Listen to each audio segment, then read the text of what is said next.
Fue una trama de la vida real más rebuscada que la ficción. Era la primera vez que algo semejante sucedía en Las Vegas.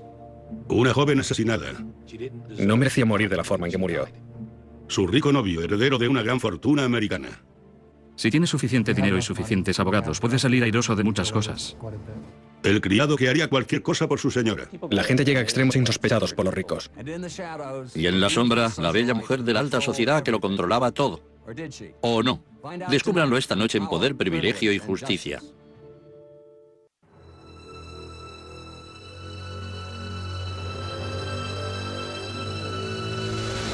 El complejo del Monte del Mar, en el Strip de Las Vegas. Aquí las habitaciones se alquilan por horas y el porno es gratis. El 5 de agosto de 1998, un empleado de mantenimiento encontró el cuerpo de una mujer en un conducto de aire acondicionado de la habitación 6. Había sido estrangulada y herada, no llevaba encima documentación. 4 días después, un hombre llamado Dean McGuigan acudió a la policía a denunciar la desaparición de su novia Patty. Dijo que se la había visto por última vez dirigiéndose al Del Mar. Dean contó a la policía que Patty tenía un historial de drogas y prostitución. A los inspectores les pareció un caso de rutina, una yonki muerta en un motel de poca monta. Hasta que Dean McGuigan les dijo quién era, el heredero de la fortuna de los Dupont. Era difícil de creer. Un Dupont involucrado en un sórdido asesinato en Las Vegas. Pero cuando la investigación fue avanzando, la policía descubrió un rastro que les condujo hasta una de las familias más ricas y reservadas de América. Dean dijo que no estaba implicado, pero que sabía quién lo estaba. Dijo que su padrastro, Christopher Mosley, había querido deshacerse de Patty, al igual que su madre, Lisa, una solitaria heredera con un escandaloso pasado. Lisa Dean había nacido en un mundo de fabulosa riqueza y privilegios. El mundo de los Dupont. Los Dupont estaban en Delaware desde los inicios del siglo XIX. Allí crearon su fortuna y sus mansiones y pasaron a ser una especie de realeza americana. Con el tiempo, esta parte de Delaware llegó a conocerse como la tierra de los castillos. Los Dupont tenían las grandes casas, eran dueños del periódico. Controlaban el mundo financiero, controlaban el mundo de la política. Aquello era su pequeño feudo. El patriarca de la familia dejó tras de sí no solo fortuna, sino un singular enfoque de cómo administrar dicha fortuna. El origen de los Dupont fue en 1802, cuando el fundador de la familia dijo que quería fomentar deliberadamente la endogamia. Quería matrimonios entre primos, porque ello conduciría a la honestidad del alma y a la pureza de la sangre. Debían alternar entre ellos y casarse entre ellos, y aquel era su mundo. El nombre y el linaje lo significaban todo en el mundo de Lisa. Era de esperar que se casara con alguien de su clase, que acudiera a fiestas a las que iban otras personas ricas, que contratara a los mismos decoradores de interiores y que fuera a las mismas escuelas a las que iban otras personas como ella. Después de la universidad, Lisa se traslada a Nueva York. Su apellido y su imagen rápidamente hicieron de ella una famosa belleza de la alta sociedad. Yo había coincidido con Lisa Dean en fiestas de los años 50. Uno no podía apartar los ojos de ella, era guapísima. Y parecía rica, incluso antes de que uno supiera que lo era. Siempre que aparecía su nombre, la gente susurraba: «Es una Dupont, ¿sabes?». Lisa era muy bien parecida. Era alta y tenía una maravillosa melena negra, con mucha laca, gran belleza y una ropa preciosa. Tenía mucha clase. Para interpretarla se podría haber contratado a Lauren Bacall o, por ejemplo, a Bette Davis Jones tiempos. En 1952, Lisa conoció a Red Chandler, una elegante figura de la alta sociedad. Los dos se sintieron atraídos de inmediato el uno por el otro. Red era un hombre muy sofisticado y absolutamente irresistible para las damas. Se le veía en clubes nocturnos y lugares de ese tipo. Salía mucho, creo que sobre todo con Lisa. Los dos eran muy populares. En menos de un año, Lisa y Chandler se casaron y emprendieron la seria tarea de una pareja de la alta sociedad: pasarlo bien. La mayor parte de las cenas se daban en casa, y daba igual cuánto tiempo durasen. Si se prolongaban hasta la 1 y la fiesta había sido un clamoroso éxito, cuando salías a la 1, sin falta alguien decía: «Vamos a tomar una copa al Morocco». Y eso era lo que hacíamos, y nos quedábamos hasta las 3 o las 4. En 1954, Lisa y Red tuvieron un hijo, Peter. Con el nacimiento de su hija, Lisa recibió un apodo, Mami. La vida para los Chandler era una sucesión de fiestas, vacaciones y casas de veraneo. Los fines de semana eran muy largos. Salías el jueves y regresabas el martes, así que no quedaba mucho tiempo para ir a los despachos. Todos los hombres tenían un despacho, pero lo usaban más que nada para recibir el correo, los mensajes telefónicos, etc. 3 años después nació el segundo hijo de Lisa, Dean. Pero el nacimiento de Dean trajo el fin del matrimonio de Lisa y un escándalo que sacudió la alta sociedad neoyorquina. Lisa abandonó a su marido, Red Chandor, para irse con su obstetra, el doctor John McGuigan. Chandor se enfureció e impulsivamente cogió a su hijo mayor, Peter, y abandonó el país. Todos los periódicos se hicieron eco del escándalo. Pocos meses después, la policía localizó a Chandor en la Riviera Francesa y Peter fue devuelto a casa ileso. Chandor pagó su deuda con la sociedad con 4 meses de cárcel y una multa de $47.000. Pero lo que las autoridades hicieron a Chandor no era nada con lo que podía llegar a hacerle Lisa. Cambió los apellidos de los niños a McGuigan y prohibió a Chandor volver a ver a sus hijos. Con sus hijos a remolque, Lisa y su nuevo marido se trasladaron a la propiedad de ella en Delaware, Serendip. En Serendip, Lisa estaba al mando. Lisa era una presencia muy importante, alguien acostumbrado a gozar de autoridad, alguien acostumbrado a ser el centro de atención, a impartir órdenes. Los niños crecieron en medio del esplendor del dinero antiguo, pero a principios de los 70, Dean, de 15 años, a quien habían enviado a una escuela secundaria de élite, había empezado a fumar porros y a tomar ácido. En la universidad se pasó a la cocaína. Un miembro de la familia dijo que cuando se licenció en 1979, Dean había sido arrestado ya por traficar con drogas y Lisa había movido los hilos pertinentes para salvarle de cumplir condena. Es muy común entre los hijos de la gente adinerada ser desastrosos. Siempre se les proporciona todo lo que necesitan. Si tiran la ropa al suelo, siempre hay alguien que después la recoge. Cuando van creciendo, nunca sufren las consecuencias de nada y nunca tienen que ganarse nada. Y eso se incrusta en su psicología. El hermano de Dean, Peter, también tenía problemas. Vivía de su fondo fiduciario y consumía heroína. Por una parte, se esperaba que los chicos mantuvieran una fachada de cara a todos los que vivían en la tierra de los castillos. Pero por otra parte, Lisa básicamente les dejaba ser todo lo desmedidos que quisieran ser. En 1984, el padre de Dean se valió de sus contactos para conseguirle un empleo en Wall Street. Pero no duró mucho. Red Chandor y yo nos conocemos desde hace mucho tiempo. Ya en esa época a Red le preocupaban sus hijos. Pensaba que Dean iba camino de meterse en serias dificultades. Hasta el momento Dean había conseguido contar con su madre para que le sacara de apuros. Pero muy pronto se vio tan complicado que ni siquiera mami, con todo su dinero, sería capaz de lograr que mejoraran las cosas.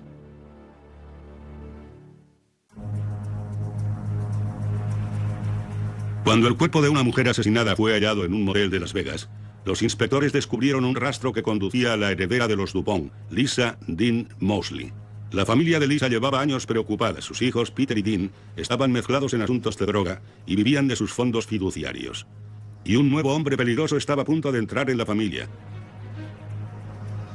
En 1985, el marido de Lisa, durante 30 años, el doctor McGuigan, murió de repente de un ataque al corazón. Lisa acudió al velatorio, pero no quiso ir al funeral. Bueno, yo creo que entre las mujeres de esa clase existe la tendencia de distanciarse de los traumas emocionales de cualquier tipo. ¿Y qué peor trauma que un funeral? Por eso, ella no quería aparecer en ningún lugar en el que no controlara la situación, en el que no supiera qué hacer. Sola, en su extensa propiedad, Lisa se dio cuenta de que necesitaba ayuda. Mami puso un anuncio en el periódico, en uno de los periódicos de Wilmington, solicitando un jardinero, y se presentó Christopher Mosley en un Volkswagen pintado en colores de camuflaje. Christopher Mosley no era el jardinero típico. Había nacido en el seno de una familia prominente de Long Island. Fue a la escuela secundaria, pero fue expulsado y se alistó en el ejército. Contaba un montón de historias sobre complots de asesinato y operaciones encubiertas, pero nadie creía nada de lo que Mosley decía. Christopher Mosley era una persona tipo Walter Mitty. Relataba que era un militar muy importante, que había escapado de un campo de concentración militar usando solo una cuchara y tonterías así. Mosley había pasado 25 años en el ejército, incluyendo destinos en Corea y Vietnam, sin llegar nunca a superar el rango de sargento. Pero tenía una peligrosa necesidad de sentirse importante. En Serendip, Mosley se fue haciendo algo más que el jardinero de Lisa. Se dedicaba enteramente a ella y a Lisa eso le gustaba.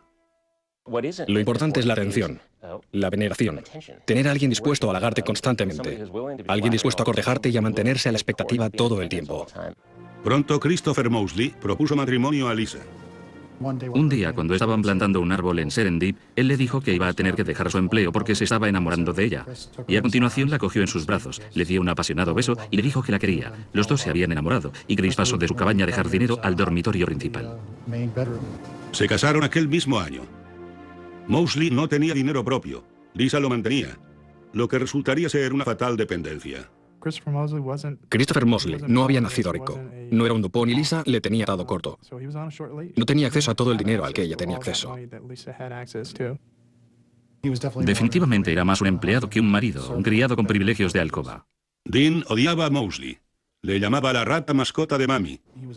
Siempre salía a realizar misiones en nombre de Mami. La mayor parte de las misiones tenían que ver con los chicos, Peter, Dean y algún que otro fregado en el que se habían metido. Y Christopher intentando hacer las veces de agente de Mami para pagar fianzas y sacarlos de dificultades. Dean había llegado a cogerle un gusto peligroso a la vida callejera, a alternar con yonkis y prostitutas en una zona deprimida de Filadelfia. Si Lisa lo desaprobaba, a Dean no parecía importarle y estaba a punto de llevar al mundo de los Dupont a alguien que iba a amenazar todo aquello que la familia valoraba. En 1991, Dean conoció a Linda Brescia, apodada Trapos, una contable que vivía en Los Ángeles. Los dos empezaron a salir juntos un año después y se casaron. Trapos no era lo que Lisa deseaba como nuera. Mami quería como nuera a otra aristócrata de sangre azul. Y el problema de Linda estribaba en que era una chica de clase media de Colorado. Así que no iba a estar a la altura y no iba a tener deferencias con Mami. Por consiguiente, había dos problemas. Llegué a conocer a Trapos cuando informaba de esta historia. Era difícil no sentir lástima por ella. Cuando se casó con Dean estaba enamorada y creyó que el futuro era prometedor. Chica de clase media se casa con miembro de una de las familias más ricas de América. Trapos no sabía dónde se estaba metiendo. Existe una tendencia inherente a esa familia a considerar a cualquier forastero un intruso, una amenaza, alguien que se va a llevar un pedazo de la fortuna. Pero gran parte de la fortuna de Dean iba a parar a las drogas. Él y Trapos vivían en Louviers, una de las mansiones de los Dupont cercana a la propiedad de Lisa. Lisa pagaba el alquiler. Dean gastaba la mayor parte de los ingresos de su fondo fiduciario en ese hábito. Se colocaba tanto con las drogas que irrumpía en Louviers en plena noche rompiendo ventanas. Entraba como un loco desatado, gritando obscenidades a su esposa. 3 años después de la boda de Dean y Trapos, el hermano de Dean, Peter, murió de una sobredosis.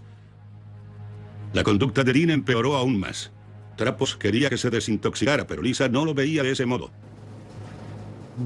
Mami se limitó a decirle sin tapujos que la desintoxicación era solo una pérdida de tiempo. Y cuando Trapos insistió sobre el tema, básicamente le dijo, déjale hacer lo que él quiera. Dio una calada a su cigarrillo y dio el asunto por zanjado. Finalmente, en 1996, Dean abandonó Louviers para ingresar en un programa de rehabilitación. En cuestión de semanas, Lisa echó a su nuera de la casa. Mami se presentó un día en Louviers con una tablilla con hojas bajo el brazo y Christopher detrás, y se dedicó a recorrer la casa como si fuera un agente inmobiliario, marcando los objetos de valor que le pertenecían. Reliquias de familia que había dado a su hijo, retratos de su bisabuelo y ese tipo de cosas. Trapos me contó que Lisa la miró de frente y le dijo, quiero que te vayas de aquí lo antes posible. Y a continuación, no intentes siquiera llamarnos. Despidió a su nuera como se despide a una doncella. Cuando Dean regresó de la rehabilitación 6 meses después, tenía una nueva novia, Patty Margello. Para una persona con la conciencia de clase de Lisa, Patty era una pesadilla. Era una yonki menuda y anoréxica, desamparada y sin dientes. Fue así como me la describieron.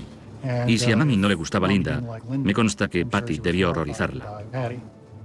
Lisa se había librado ya de la esposa de su hijo y ahora estaba decidida a deshacerse de su novia. Su deseo iba a dar un giro imprevisible y mortal.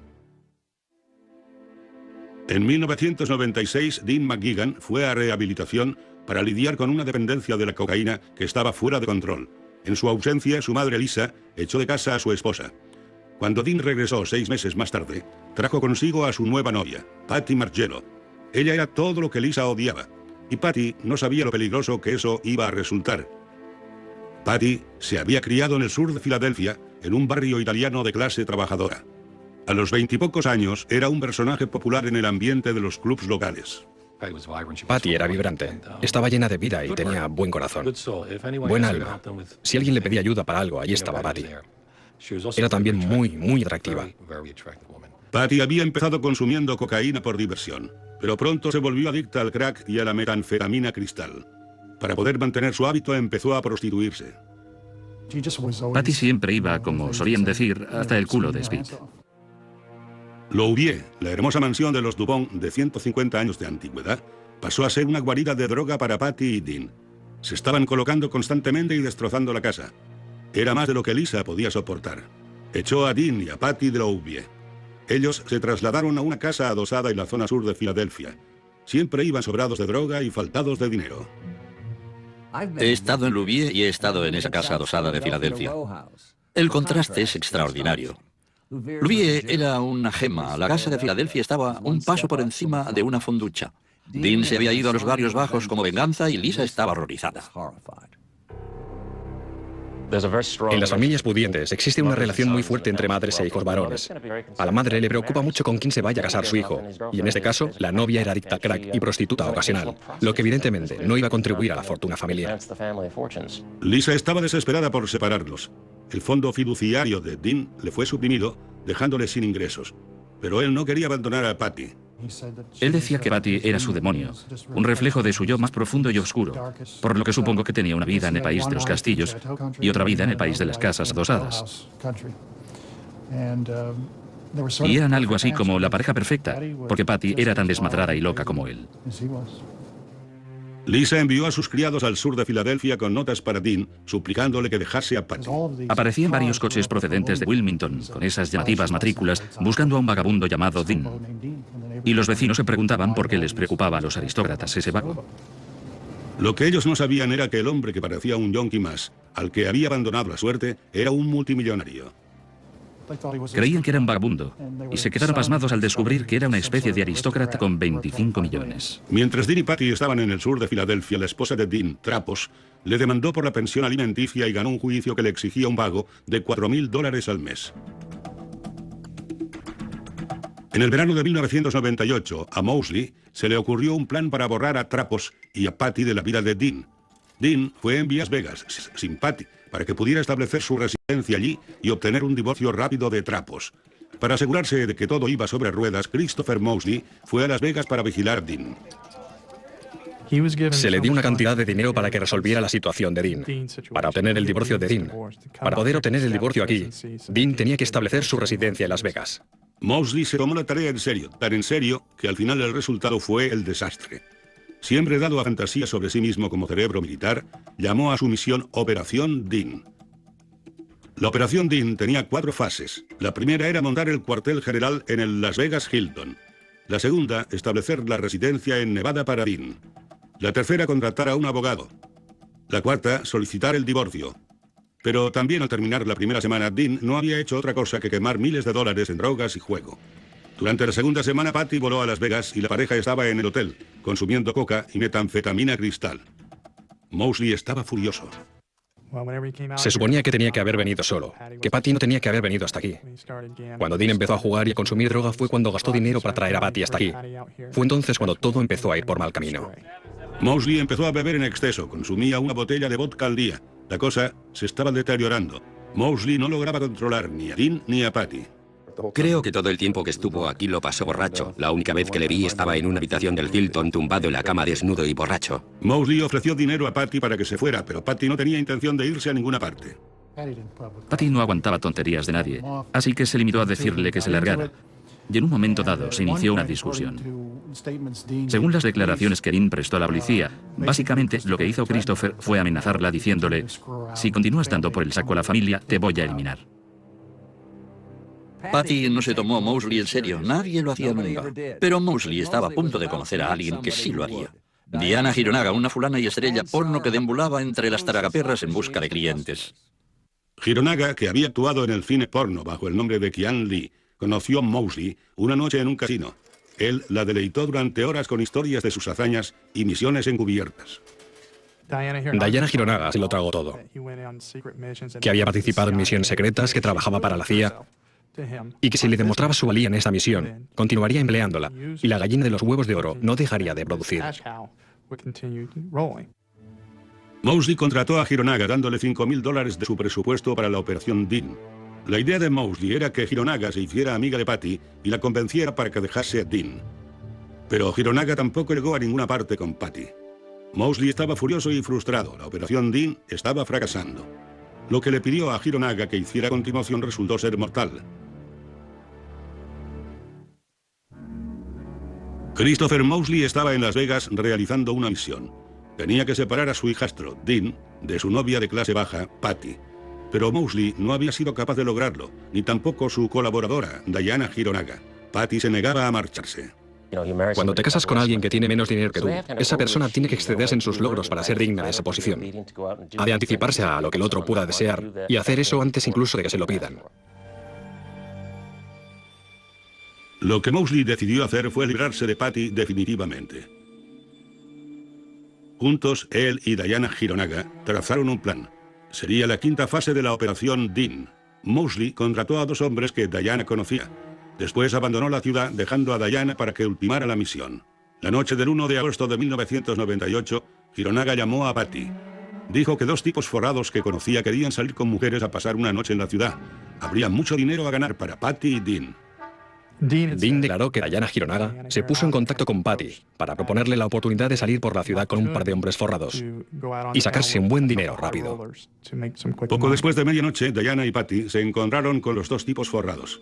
Los hombres eran en realidad el novio de Diana, Ricardo Murillo, un traficante de droga convicto, y Joseph Balignasa, un lavaplatos en el paro. Los 4 se dirigieron en coche al complejo del Motel del Mar. He estado en el Motel del Mar, como reportero, no como cliente. Cuando fui allí, el gerente me reconoció por el juicio de O.J. Simpson y me dejó echar un vistazo. Es un lugar muy sórdido, se nota que ha sido escenario de muchas cosas escandalosas. Diana se registró usando su verdadero nombre y pagó al empleado $30 por ocupar 3 horas la habitación 6. Había contado a Patty que pasarían un rato en el motel antes de salir por la ciudad. Pero al cabo de varias horas aún seguían en la habitación 6. Y los tíos forrados parecían más bien los delincuentes de poca monta que eran. A Patty todo aquello empezó a darle mala espina y sobre las 2:30 de la madrugada telefoneó a Dean a su hotel. La situación en la que se hallaba la incomodaba y le rogó que la fuera a buscar al motel. Pero Dean dijo que acababa de participar en una pelea y que le habían roto la nariz. Posteriormente contaría a la policía que no sabía dónde se hallaba el del Mar, ni cómo llegar hasta allí. Dean aseguró que no tenía dinero y que no pudo ayudarla. Lo que hizo sencillamente fue inhibirse y dejarla en la estacada. Patty pensó posteriormente la policía debió darse cuenta de que se había quedado sola, que nadie iba a ayudarla. Entró en el baño quizá con la esperanza de escapar por una ventana, pero el baño de la habitación 6 no tenía ventanas. Permanecieron todos en la habitación fumando un poco de metanfetamina, lo que probablemente les nubló los sentidos y lo único que conseguían llegar a ver era el signo del dólar. Según lo declarado por Joseph Balignasa, fue Diana la que dio el siguiente paso. Cuando Patty estaba en el baño, Diana se volvió hacia los 2 hombres y dijo: «¿Qué chicos, lo vais a hacer o no?». Cuando Patty regresó a la habitación, los hombres se levantaron de sus asientos. Se disponían a levantarse y a salir de aquel hotel. Y cuando iban a salir por la puerta, Ricardo agarró a Patty y empezó a estrangularla. Cuando se vio físicamente incapaz de estrangularla con sus manos, pidió a Joseph Balignasa que la ayudara con su cinturón. Ese no era el plan inicial. No pensaban asesinarla en el Hotel del Mar. Por eso le permitieron hacer la llamada telefónica, porque no tenían previsto matarla allí. Diana y los hombres habían planeado matar a Patty en el desierto. Ahora tenían un cadáver en sus manos y les daba miedo que les vieran si intentaban trasladarla. Decidieron meter el cuerpo en una bolsa de basura y esconderlo en el del mar. Los 2 hombres fueron a una droguería a comprar bolsas. En casi todos los casos que he cubierto, los malos cometen un error crucial, y este caso no fue una excepción.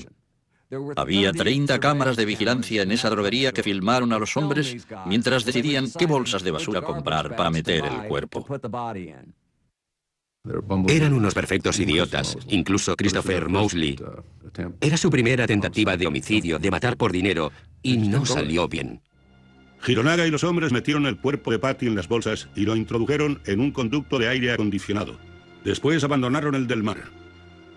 A las 6:30 de la mañana, hora de Las Vegas, Hironaga llamó a Delaware.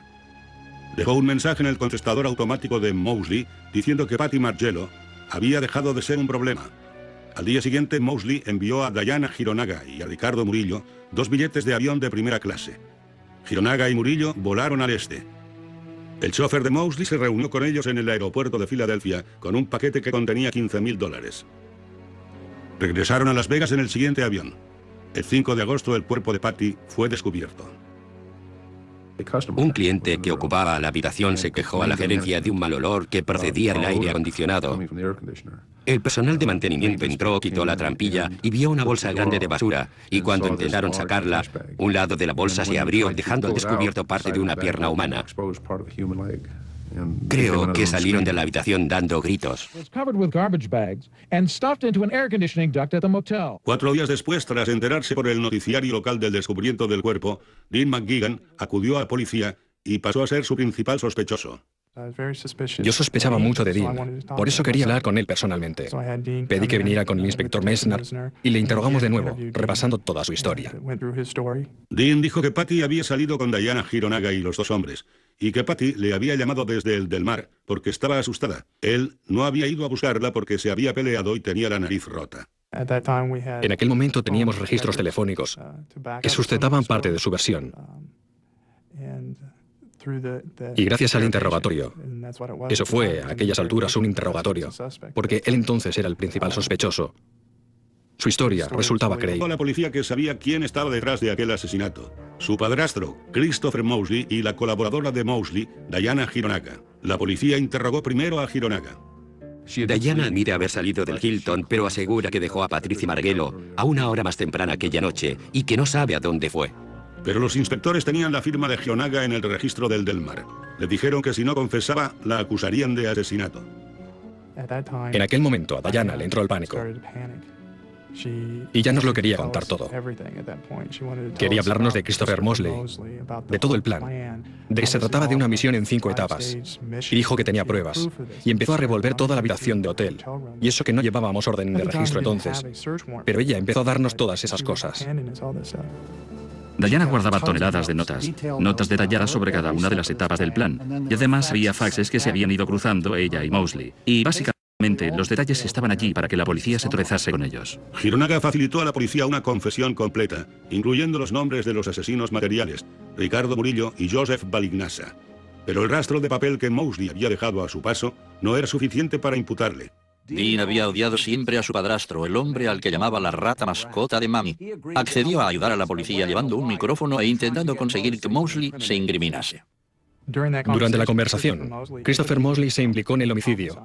Sin embargo, en aquel momento, aquello no fue suficiente para procesarle. Lo habíamos intentado y no habíamos obtenido nada, y fue entonces cuando dijimos que no teníamos nada que perder yendo a hablar con él y encarándonos con él. Mosley ya no estaba en Las Vegas. Había regresado a Delaware.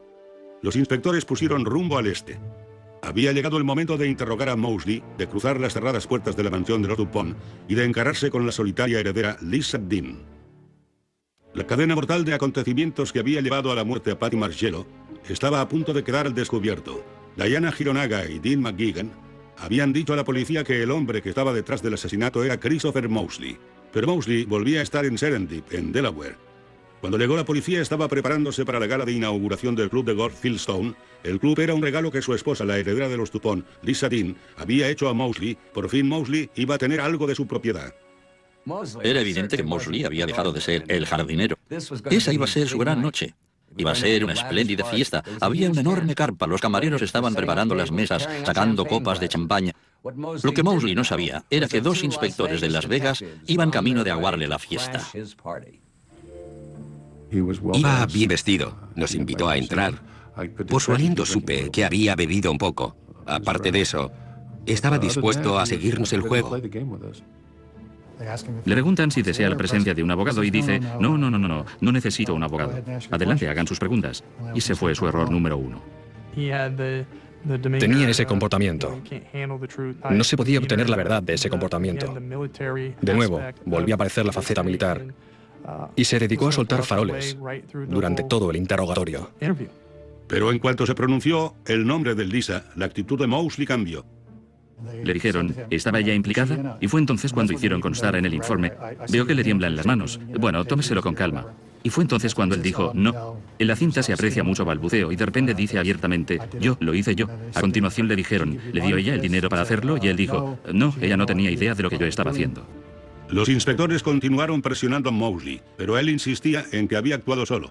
A Messner y a Shields les resultaba difícil de creer.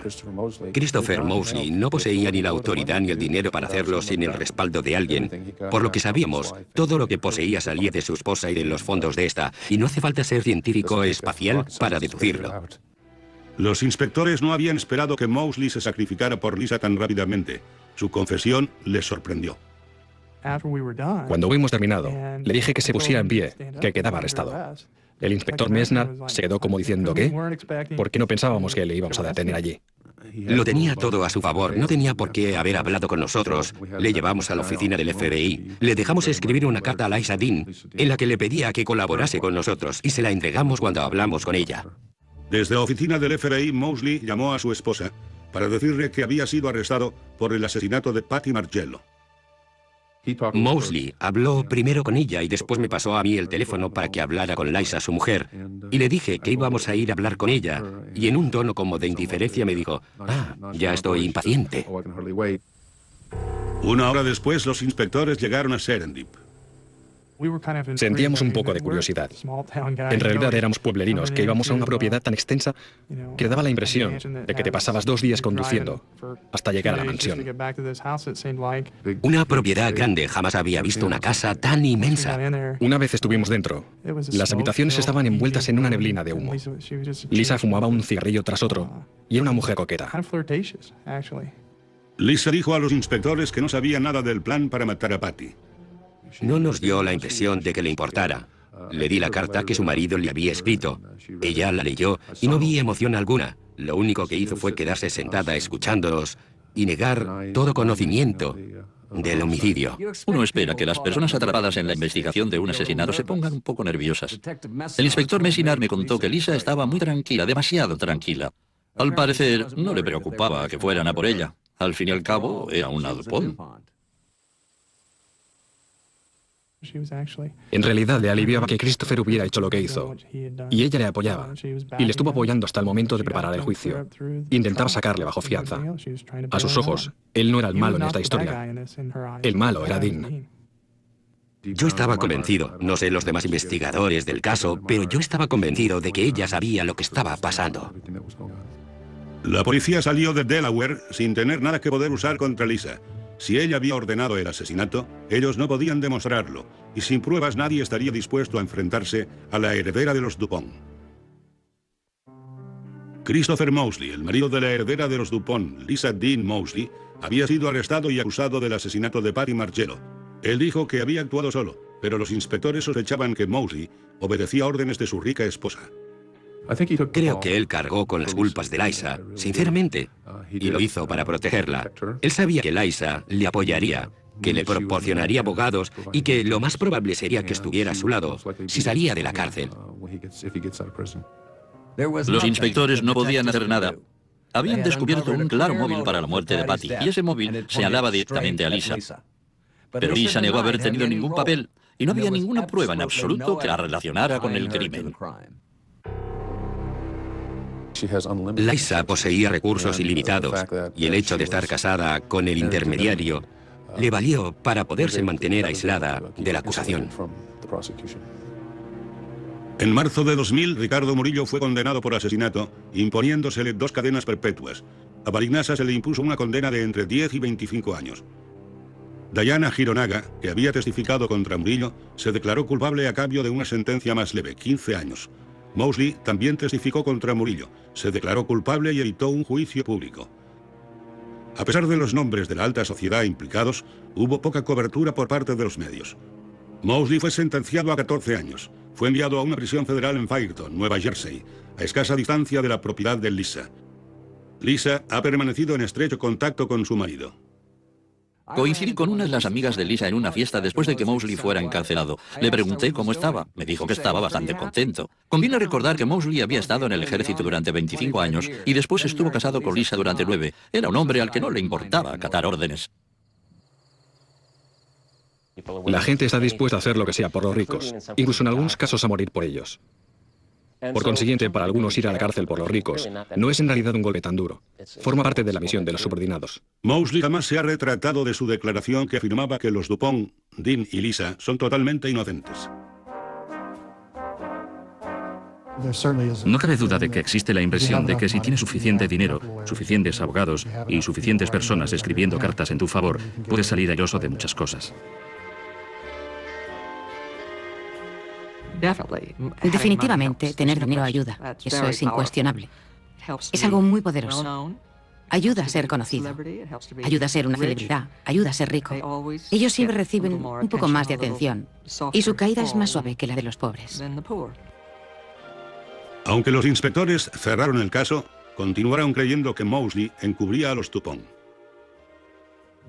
La gente con poder cree que su dinero es el umbral que da acceso a todo lo que quieren. Y para mí este es un excelente ejemplo de lo que ellos creyeron que podrían comprar con su dinero. En el fondo de mi corazón, creo que ella es responsable. Es posible que ella no lo planeara o no ayudara en la planificación en nada, pero lo toleró. Nunca lo sabré. Quiero decir, ¿lo sabía ella? ¿Era eso lo que ella quería que hiciera? Pero no lo sabremos. No obstante, todo salió de forma muy oportuna para ella y desde luego jamás tuvo que pagar recio alguno de ninguna clase. Fuera cual fuese el papel de Lisa, había conseguido lo que quería. Patty desapareció. Moseley, el que una vez fue jardinero, estaba en la cárcel. Dean y Lisa, los Dupont del caso, continuaron con sus vidas. Nadie consiguió nunca acusarles de nada.